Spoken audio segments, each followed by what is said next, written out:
I'm a lady whom God has blessed. I've had 9 miscarriages, but the Lord has been faithful. I'm a mother of 2. I've gone through a lot of pain. Despite all this, God showed His faithfulness. I am Theresa Liswani, and I'm a gospel artist. I'm a lover of God. Today, I want to tell you my story.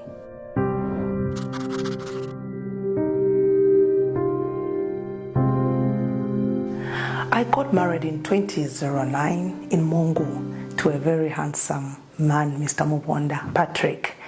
When we got married, as it's an intention of every woman to carry their own child, and I was looking forward to that. I never took time. I conceived. And we were so excited. I remember telling my husband, who was on a trip, that I was pregnant, and I confirmed it with a strip. I was very excited. When he came back from the trip, I shared the news, and you know, having a pregnancy for the very first time, you tell this one, and people were just glad with me. I was happy, my friends were happy with me. But one day, I was bathing. Suddenly, I see a deposit of blood on my pant. And I was wondering, is this normal? I remember calling my matron to find out, is it normal to bleed when you're pregnant? She was like, it's not normal. I was worried. I told my husband about it. We overlooked that day. We didn't really bother about it, thinking that it would go. And others were saying it's implantation bleeding. It will go on its own. It happens in the first month. So I was like, but I'm 2 months gone. So the following day, we discovered that the blood was increasing. So we went to the hospital with my husband. Reaching there, they requested for a scan. They did a scan and discovered that I had fibroids. At first, it only showed it was only one fibroid. But I was told to just be on rest because the heartbeat was there, everything was fine. We went back home. I rested. But in the middle of the night, I had this excruciating pain that I couldn't handle. I woke up my husband. We went to the hospital, that's Lewanika General Hospital in Mongo. Arriving there, they checked me and they said there was no heartbeat and I was losing the baby. It was a painful experience. I did not understand why, of all people, why it could be me to lose a child that I was really looking forward to. I did not delay in conceiving after I got married. But I'm being told this information that you have lost your child. I was in pain. I was taken for DNC. They cleaned me. And that is a very, very painful experience because it's done under cooperation. And so afterwards, after the cleaning, I still continued bleeding heavily. So they were wondering, because they had kept me in the hospital, they were wondering, why are you still bleeding even after we've cleaned you? They did another scan. They said, the fibroid is too big. We will need to remove it. You need to be operated on. But they gave me 2 weeks to go back home to recover from the emotional torture that I'd had after the miscarriage. We went back home. I was okay. But you know, thoughts were running in my mind. I started feeling as if I was not woman enough. I couldn't carry a child to full term. I began questioning God, really. But anyway, I have a mother who's, she's a medical personnel. So she just encouraged me, these things happen. Since they've told you, they found the problem, it's better you just go back to the hospital, they remove the fibroids, and from there you can kickstart and have your babies. So I was encouraged, I was spoken to, and 2 weeks later we went back to the hospital, and I was wheeled into the theater after staying a day in the hospital, and they removed the fibroids. On the scan, only one fibroid was showing. But when they opened me up, they found that there were 9 in total. And there was one big one which was weighing 5 kg and 8 small ones that were of the size of an egg.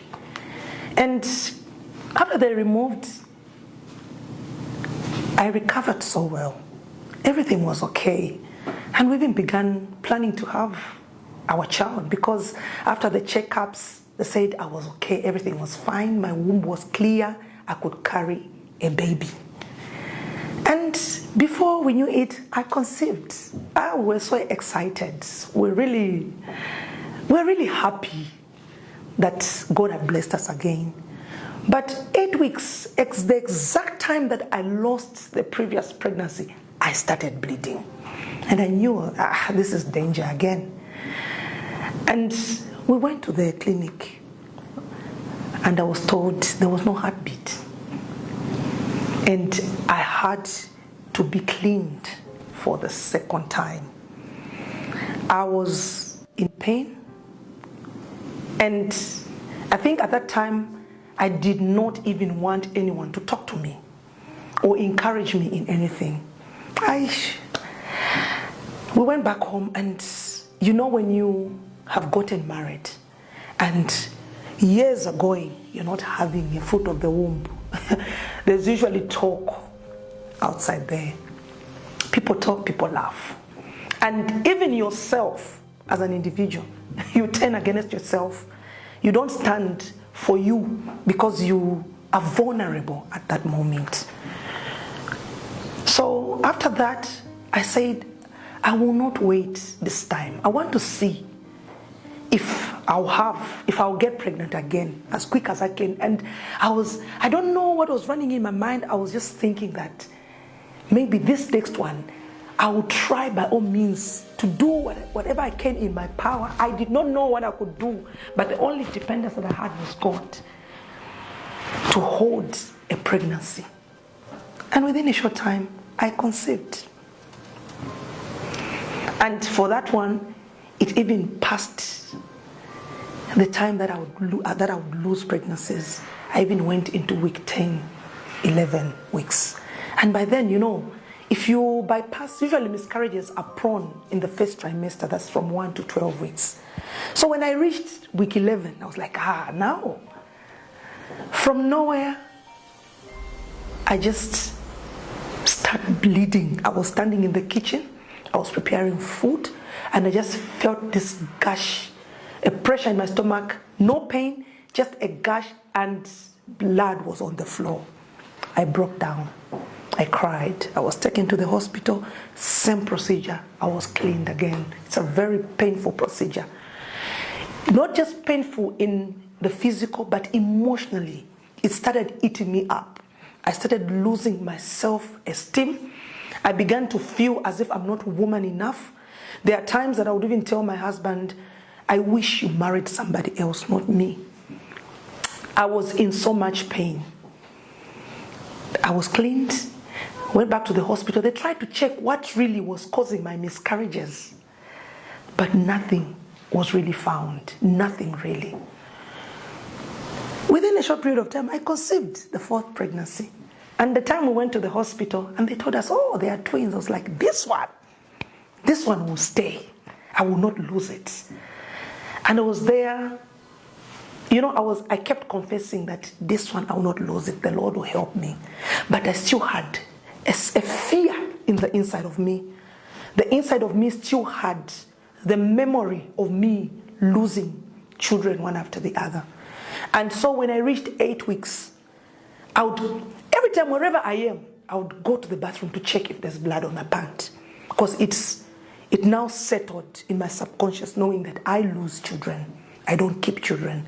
And I kept on moving with that. Not that I planted it, like I planted it, I wanted it to be like that. But you know, the subconscious will get what you feel. The subconscious will read your nerves. And my nerves were reading that I lose babies. And I had a gastric problem in that pregnancy. So when I went to the hospital, in that very hospital, everything was fine with my babies. But I was given a medication for my gastric issue. Apparently, it is the one that went and caused the miscarriage. I was in pain. From nowhere, I was having stomach pains. And when we went to check, the heartbeats were still there, but I was bleeding. And that's how I was referred to UTH, to come to Lusaka. My husband brought me. We drove all the way and I was bleeding, but not so much. But I still had that little hope of, if one goes out, at least one will survive. When I reached here, they did a scan at UTH. There was only one heartbeat. The other heartbeat wasn't there. So I was put on bed rest so that I tried to preserve the other pregnancy. But while in the process of having that bed rest, I lost the other ones. That's when I stood up one day and told God, Lord, if you know that I'll get pregnant and lose it, then don't make me get pregnant, because I'm tired of this cycle. And you know, people are expecting to see you holding onto a child after marriage. The people that I had gotten married with, you know, we had friends that we got married at the same time. They had their babies and you'd see them carry their babies. And there's just this feeling that is just heavy upon any woman who doesn't have a child and yearning for a child, but they're not having the child. And they're seeing their friends carrying the child. And questions begin to arise. What is wrong with me? Why can't I carry like any other person? What wrong have I done? Which sin did I commit which God cannot forgive? I cried before God. And you know, when I went through that pain, God will always ordain an opportunity for your breakthrough and your deliverance. When I was still in the hospital, in the process when I was losing the twins before I came to Lusaka, one time my husband is driving in the hospital, and he used to drive a Cresta then. And he parks his vehicle, and then another blue Cresta comes to park next to him. And the man who came out from that Cresta was like, where do you get spares for this vehicle? You know, I'm new in Mongo, and I don't know anybody. How can you help me with where to get spares for this car? So they talked, you know, as men. And then the man asked, oh, you work here? My husband said, no, my wife is in the hospital. Actually, she's having a miscarriage. She's carrying twins. We're supposed to take her to Lusaka. I says, I'm a doctor, by the way. Let's go and see your wife. So that's how he came, looked at me, and then he called my husband aside.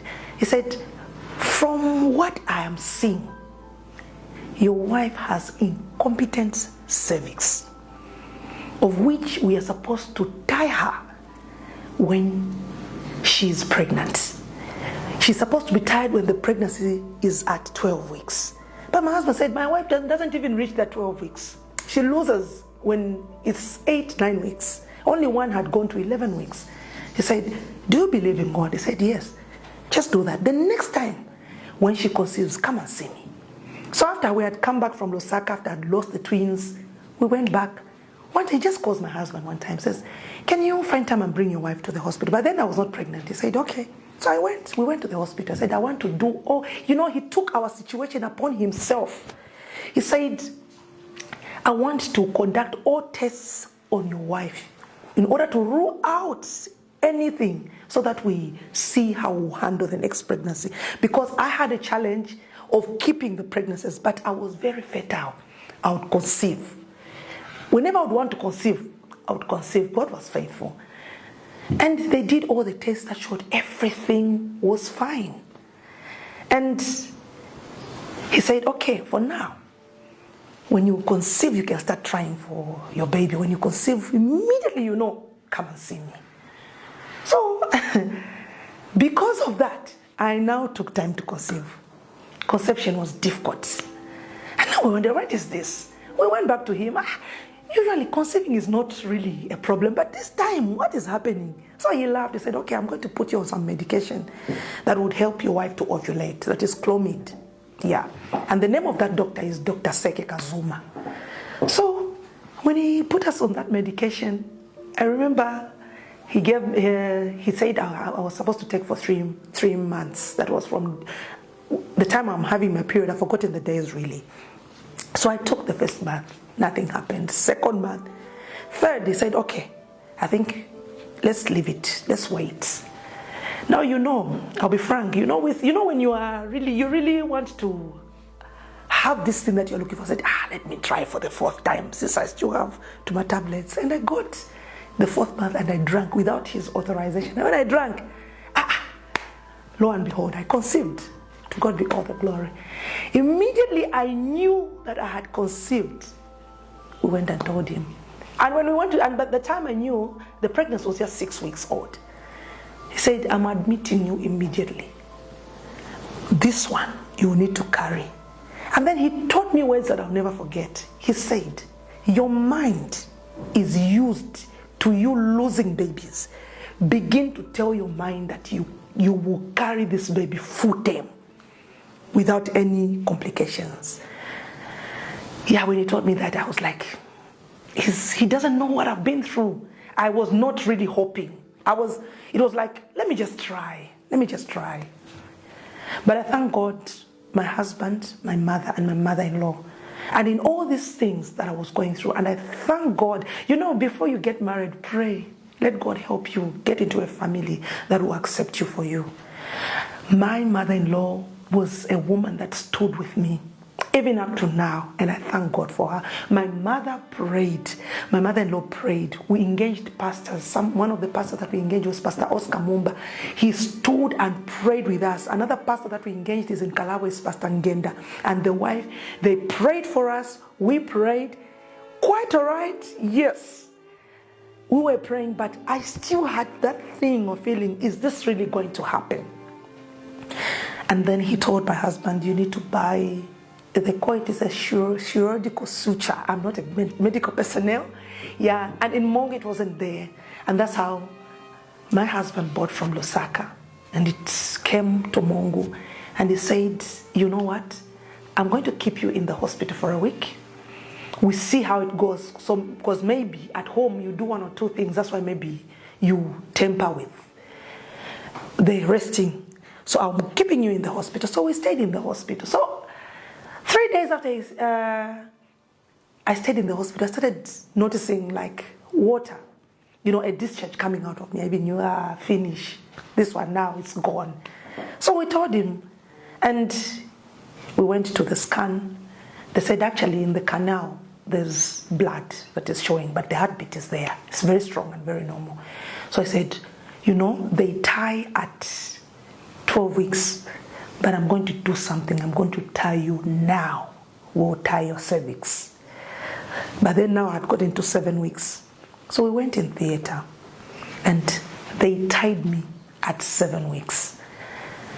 Immediately in that theater, I don't know what happened to me. My mind switched. Maybe because of that time, I had confidence that I'll carry this baby to full term. We came out of hospital, and 2 months, 3 months, 4 months, I started even feeling the movements in my stomach. These things are real. And the pregnancy continued. Now when I reached 6 months, I see blood. I said, what is this again? Not again. He just said, be on bed rest. And I was put on bed rest. And I used to sleep on a bed tilted. The end of the bed is lifted and the head is down, and I'll be there throughout. And I never used to move, even going to bath. They used to bath me from the bed. Everything was done from the bed, no movement. I went to 7 months, 8 months. When I was about 35 weeks, the pregnancy was 35 weeks, they gave me an injection to strengthen the lungs of the baby because there was a possibility of me giving birth to a premature baby because of an incompetent cervix. And when I was 35 weeks, I was removed from bed rest. Yeah. And I would do menial work, just little works here and there, just for me to be strong, in preparation for labor. 36 weeks, 3 days. I don't know what went into me. That day I stood up, I'm saying, I'm going to town. That was in Mongo. And I left home walking and I went into town. So a certain man, by now he's late, he looked at me and said, Mama, go back home. The way you are looking, your pregnancy has gone down. You might give birth anytime. So Again, I worked, and you know where I used to stay and town, it's a distance. My husband was not around. And I went back home because with cravings of a pregnant person, so I wanted to walk that day. I left the car parked at home. I just wanted to walk, and I walked back home. Immediately I reached home, labor started. But remember, there was still a suture there. I tried to start the vehicle, I drove myself to the hospital. I failed, but our neighbor had a canter and they were washing it. A mind to call my husband was not there. And that's how I just told a young man who used to stay our neighbor, his name was James. James, I'm not okay, please take me. And that's how we went, boarded the canter, and we were driving. He's driving, he's seated that side, I'm here. And I was busy. When it pains, I would beat him. And I'm sure the young man was surprised. We reached the hospital. Immediately I reached the hospital. The doctor who was appointed to handle my case was almost leaving the hospital. The truck is entering, he's coming out. And when I see him, he says, what is it? I said, I'm in pain. Immediately, he just tells a guard, put on wheelchair and tell the nurses to prepare for theater. And he rushed to theater. At the right time, they prepared me straight. We went to theater, opened me up, and the Lord blessed me with a bouncing baby boy. His name is Samuel. Seke. The Seke, we had to name him after the doctor that looked after us, just to appreciate him, and we thank God for him. And I was a mother. I was so happy. All the pain that I felt went. Everybody who laughed at me came to laugh with me. And it just showed me that it is possible. God answers. And when God answers, your mind needs to be tuned to the word that God has given you. If your mind is different from what God is saying, you keep on losing. Focus your mind on the good thing. Usually these days they say positive vibes. Have positive vibes, yeah? And it will work for you. And the boy grew up. Thank God, he's okay. And we started, planning for the next one. At least, you have. To my children, I'm a believer of having a lot of children. I love, because we are just two in our family. So I thought, I will increase our clan. And by then the doctor was transferred and he went to a different town. He came back to Lusaka, yeah. I conceived. I lost. I conceived another one. I lost. I conceived, what is this? Then I remembered the words that he told me. Your mind still has that thing of losing. Until you tell your mind that you will not lose. And I even remember the prayer that I told God, like, Lord, if you know that if I get pregnant, I will lose, don't make me get pregnant. I remember that prayer, and I was like, after I even have, there's evidence to show that I'm a woman. Not to say that women that don't have children are not women. No. You are ordained in the image of God. You are special. At the right time, the Lord will bless you. Have positive vibes. Believe in God. Set your mind on the answer. Begin to feel the answer before it comes. Yeah. And I told myself, no, but God has answered me and he has given me this boy. Why can't I believe that God will give me a girl? From there, I got pregnant. When I got pregnant, I started bleeding again. I told myself, I have told you, God, and have faith in you. This I will not lose. And I'm not going to agree to be cleaned at the hospital. So when they told me that there was no heartbeat, they had to clean me, I said, let me rot, so that I go and meet this God who is not answering me, pertaining the child. Because we agreed, I told him that if you know that I will lose, don't let me conceive. But why did you allow me to conceive after that prayer? So it's either I die, I go and meet this God, because I was talking from the pain and the emotion that I had gone through. And I went back home and I refused to be cleaned. And I stayed 2 weeks. I was still bleeding. And after 2 weeks, when my husband and mom spoke to me, I said, no, don't allow the devil to get your life because of the situation. Just go to the hospital, they go and clean you. I went back to the hospital. So anyway, you can go ahead and clean. So they said, no, but we can't clean you now. We have to do a scan to see the damage, because it's been over 2 weeks. So I went where they went and did a scan. Lo and behold, there was a heartbeat. And I almost jumped out of that bed. I was like, thank you, Jesus. I'm not losing this child. Because by then, it was now beyond 8 weeks. It was about 10, 11. So they said, what we need to save you is to tie you. I said, I've been saying that you people tie me. But they were saying, no, we cannot tie you before 12 weeks. But I said, but my doctor tied me at 12 weeks, but at 7 weeks. Why can't you do it? No, you just have to go and rest. I said, no. I told my husband, I will stay in this hospital until they tie me. Because we already had that suture. I will stay in this hospital. And that's how they were forced to give me a bed. And I stayed. I said, I will stay here so that when I lose, I say, you refuse to attend to me. So one doctor, his name is Dr. Njeko, I just say in Mongo, said, take her to theater, tie her. And they said, whatever will happen, it's not our fault. It's you who's insisted that we should tie you. I said, just tie me.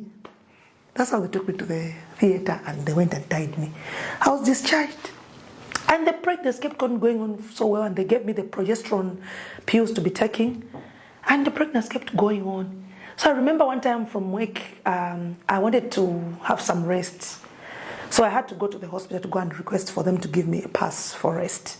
And by then the pregnancy was 7 months old. So when I went, I was told to go in the office of the in charge, the overall at the hospital. So when I went there, lo and behold, I found Dr. Njoka. And like, and then when he saw me, like he was startled, he was like, you, this pregnancy is there. I said, yes. You mean that very time that I told you, tie me? And he gave me the paper. I went back to the office, I was given leave, I rested. And when I was 37 weeks, I just had a headache that day. I went to the hospital. When I reached, I said, no, just take her straight to theater. They opened me up, and a bouncing baby girl by the name of Shekinah. And today I'm a mother of 2. And these things are not like fairy tales. These are things that are happening in our lives. The pains of losing a child, the pains of not conceiving, the pains of not having a child of your own, the pains of having and then losing the children is a pain that cannot be explained in words, but only the nerves are the ones that can speak. It's the emotion. And hence the people around us need to really learn that a person who doesn't have a child or a person who's losing is not the one at fault. It's a circumstance that nobody will request for or cry for. So don't put in more injury by laughing at them, stigmatizing them, and making them feel lower of themselves, because the pain that they already feel is more. Now when you add that, it's emotional torture that can break a woman into making them think less of themselves. Others might even end up committing suicide. So be people that understand this emotional language. It's in your head, so I understand that's like a psychological thing. You probably the trauma had put that into you. Yeah. So now, if a person does not have the conviction that you have, does not have the conviction in court that you have, but they're still going through what you went through, what sort of situation do you think can help them? Do they find like a good doctor that they can trust? What sort of encouragement? Whether a believer or a non-believer, all of us have got a subconscious. All of us have got a mind. And all of us can choose either to be positive or negative. I will use this language, a psychological language. The universe has a language which it understands. And the language which the universe understands is not what you just say. But the universe understands the language of your subconscious, which is emitted through the nerves. And that's the language that the universe will respond to you. And so for a woman that does not know God or the met God earlier, what I would tell you is be positive. Begin to feel the answer that you want before you even see it. Begin to imagine yourself that you are carrying this job. Be positive. And in that process, take steps that will help in that situation. Go to the hospital together and go together with your partner. Go and find out what really the problem is. But as you are doing that, Keep on believing. Be positive. Be positive that it will work out for me. As long as you put your mind and set your mind on something, this body is just a figure that is outside. The real you is in the inside of you. And that real you is the one that feels those emotions. So turn those emotions of failure to have and turn them into having. Begin to feel. Imagine yourself that you have this baby. The imagination that God gave us, He did not just give it to Christians. Begin to imagine how you'll be carrying your baby and put a feeling to that imagination. Begin to say, if you want, you can even buy yourself even like a romper for a baby. You begin to look at it.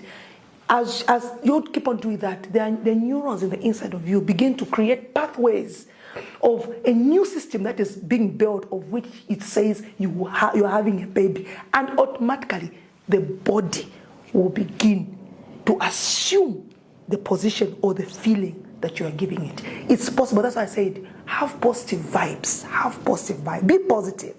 Yeah. Partners, husbands who get frustrated with, you had a loving relationship with your husband, your mother and your mother-in-law, but then there's some instances where a woman, like you said in the beginning, you shouldn't blame the woman. But I think, should I say, men maybe get tired? Because how many did you say you lost? 9? 9. For others, they would have got. Yes, true. Yeah. So for partners that get fed up, frustrated, how do they support their wives? Because in this case, it's the wife. Yeah, for partners, I would say, when you began at first, it was supposed to be for better, for worse. Though mostly it's not really taken like that. I would still get back to the woman. You are the only one who's supposed to be there for yourself. If the people around you are not there for you, and you fall in that seat of saying, there are situations in this world that just require you to stand for yourself. Stand for yourself, build yourself in your inside to carry the weight of that issue. And as you keep on doing that, the energy that you are emitting, of the positivity that you are emitting, those people around, before they know it, they will join you because they would have seen results. Yes, some partners can disappoint. People are different. We marry into different families. They will talk all sorts of things. They will say all sorts of things about you. It is painful. When they say those things, feel the pain. Cry it out. But from the pain, don't hold on to the pain. Feel it, let it go. And from that pain, pick something that you're going to run with. I always tell people that in every pain, there's a door to the answer of that thing you are crying for. So even if don't push it. Stand for you. Be there for yourself. And run the race on your own. Because in this case, you have no one else but yourself. So if you leave yourself, who's going to be there for you? So run with it. Move with it. And at times, I'm open to people that are going through such things. Come. I know how it feels. I've helped a lot of ladies. Come, we cry it out together. I tell you what I feel. So it's good to even affiliate yourself with people that can encourage you, that can build you and move with you in that step. I know you cannot be left alone. You cannot. Yeah, there's always somebody that will stand with you. And I'm open to that. I'm open, and there are other people open. Even, there are counseling centers. Though in Zambia, I've noticed counseling is not really taken as something that is very important. But I implore you, find somebody you can talk to. Don't keep it to yourself. Find somebody you can talk to. Yeah. So anyone can reach you, if they see this on social media? Yes. How do they reach you? They can reach me. My social media is Theresa Liswani Muvonda. Or they can get in touch with the producers around here. They'll have my contacts, and I'm available. We talk. We pray together. We see how to move with this issue. Amen. Apart from, you've spoken so much about the support from your family, from the doctors. Did you ever feel also, you've taken accountability of how you were feeling when you were sad. And did you ever experience any discrimination from outside? Did you ever feel like people were mocking you, people were judging you for losing? Did you ever feel that from the outside community, not because your family was supportive? You know what? I felt that from the outside community. I only spoke of the people that were there for me in my family. But even in the family, there were others that were discriminating. I've only mentioned the people that were there for me, but even in the family, outside, in church, there were times, oh God, they'll make me and my husband feel as if, and for a woman like me, maybe I'm not just a mamimba yambi. And being in an area like Mongo, at that particular time, it's still a traditional area, it's a rural setup. Abandia wana chosa mamimba, basobera kurusaka uko. Now they've come, akwatira mwana watu, after basira. And all those things will reach me. Others went ahead to say, that is what she uses for her singing, so that she can sing well. She sacrifices babies. I went through all that pain. There were times that I would lock myself in the house, do not want to even do anything or go to church, and avoid certain people in church, because that's how they would make you feel like you are this wicked person. That's why God is not even blessing you. And others will even flaunt their babies in front of you just to make you feel the pain. It was not easy. It was painful. I cried. And in that path, I would not say this is the solution that I got to avoid this. I felt the pain and I cried it. I never pretended it. I just cried and broke out. And there are times that I would even go in my closet to pray. I would not even have any words. I'll cry. I'll feel restless. There are times that I would sit, I'm scared. Maybe my husband will impregnate somebody else. Maybe my husband will go and look for a side chick somewhere and bring in the house and say, you were on end. All those thoughts, I had them. There were times that you are broken, you've lost a child. And you're seated, you're imagining, because most you will be the first person to know that you've lost. And you're wondering, again I tell him that I've lost. And with men, they don't show their emotions. You don't know what he's thinking. And all that was torture to me. But the only thing that I would encourage you, when you feel pain, don't suppress it. Release it. Because after the release, you have a clear mind. So I went through it. People from church, I will not lie. People in church, I went through the pain. Others would even ask, Tale makulindira.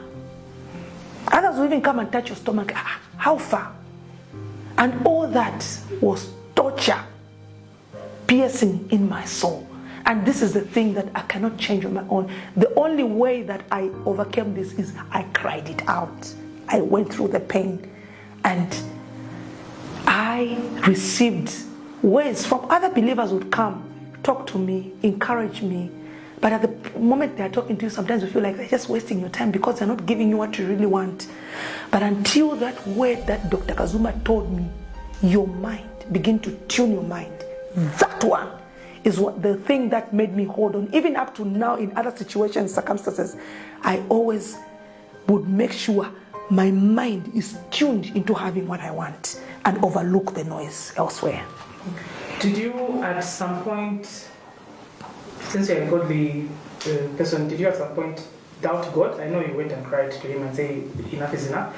Did you doubt him? At some point, did you ever think that this was where Zambia, and you were in a rural conservative setup, did you ever think that there was some spirituality attached to it? Yes, I did. Yes, there were many times that I doubted God. Many times that I doubted God, that I thought, is this God really looking at me? And it being superstitious and fetish, I believed it 100% because I was like, who is eating my babies? Who is this one eating my babies? And I remember some of my relatives from the village once called me and said, and this is where we really even need to be careful, because you end up pointing people. Yeah, some things can be superstitious, but I came to realize that the one who has the key to anything that I want is myself. There's a time I even told God that I think you and me stick with Izana, because many funa you're not doing. And you decided, I think in Areka, I will not follow God anymore. But again, you come back and sit down. This thing, Because it's a thing that you cannot find a solution on yourself or on your own. No, it's something that needs, the hospital has to come in. Spiritual intervention, God has to come in. Others even go to, we've got different beliefs. Go to different places. And such circumstances were offered to me, where somebody even comes and brings, and you sit down, but I'm a believer. Should I do this? And my husband said, yes. And relatives will bring them because they love you. They want you to come out of that. So there were times that I almost gave up. I will not lie that I was macho, I was strong in the Lord, in the power of His might. There are times that I was broken. But in that time when I was broken, I surrounded myself with people that stood strong for me. And in that process, I came out of it. Yeah. An encouragement to the women that are going through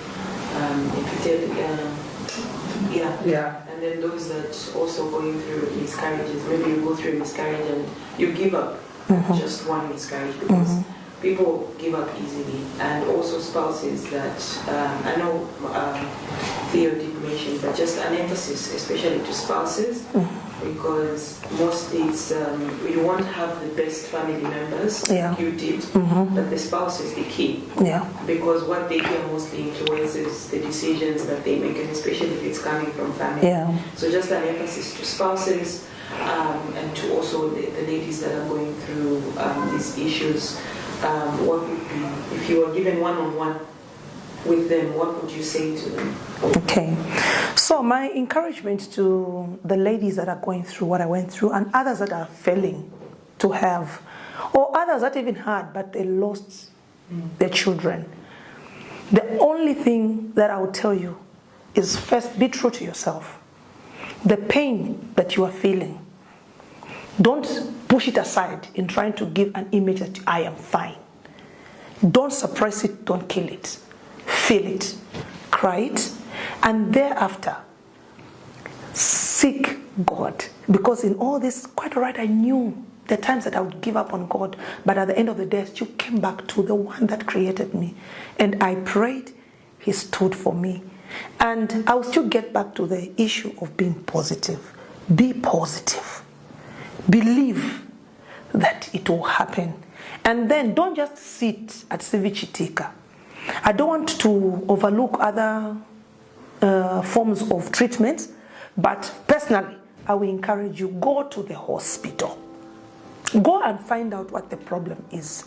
And when you reach the hospital, it is your right to ask questions, to know what really is wrong with me. Talk to the doctor, talk to the nurses, don't fear them, talk to them. And to the spouses, your wife, the pain that your wife is going through is 10 times more than what you are going through. So you are the shoulder that the wife is leaning on. You let go of her. You have pushed her into a hole that will be difficult for her to come out from. So you have to be there for them. Go with them for the treatments. Encourage them. It is a time that a woman really needs love. Because that child she has lost is not just your child or her child. It is both yours. And be there. Don't start pointing fingers at her, because the more you do that, she's deteriorating to a level of where now even conceiving will fail. Because conception needs a clear mind. So if you put her under pressure, you are increasing. And when she's in pressure, even conceiving will fail. Even carrying to full term will fail. Even for her to have an open mind to think of, solutions for both of you, it won't be there, because her mind will be on you who's torturing her. Be there for her. Feel the pain with her. And as you go, and let me say this, men, as you go to your relatives, don't go and talk against your wife over this issue. You are in this together. Be a defense of your wife to your relatives. Stand for her. Whatever they might want, they might even say,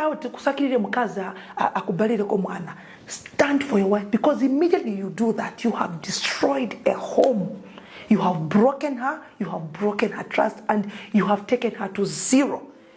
For families that have such people, stand with the people, stand with the couple. It's not a time for you to now show, it's Mkazi. What? No, that's not the right thing to do, because, emotional torture is very deep. It's very painful, and it takes time for it to leave a human being. So be people that are there for the couple. But the main key player in all this is, young woman, be there for yourself and run with what you've held in your hand. If you've said, I will carry a child, continue to believe. And the last thing that I will even tell you is, run to God. Talk to him. He's the one that knows your biological stature. Talk to him. Pali problem, nipat. Give insight, Lord, to the people that are working on me to see what is wrong. Like I said in my earlier explanation, I used to go to the hospital. They checked. They couldn't see what was happening, but just an explanation, a doctor heard and said, this is it. And today, I have children. The solution was found. God is the ultimate source. Go back to him. Search in him. And to the community, when you see a couple has gotten married, it is not your duty to start counting months and years to know whether they have children, or they can have children, or they can't. As a community, we are supposed to be, stand for each other. The comments that you pass say, Sibabala, baribe mwana, niriti mwana talema kuyembekeza. You don't say that. Those things are hurting and demeaning. The people you are asking those questions are not God for them to decide at which time they should have a child. Already when you see them, there are people that are in pain, wanting to carry what you, the community, carries day by day, that child. You have children around. Stop increasing the pain by pointing at them. If there's any way you can help them, pray for them. Encourage them, not beginning to ask, Niriti. No.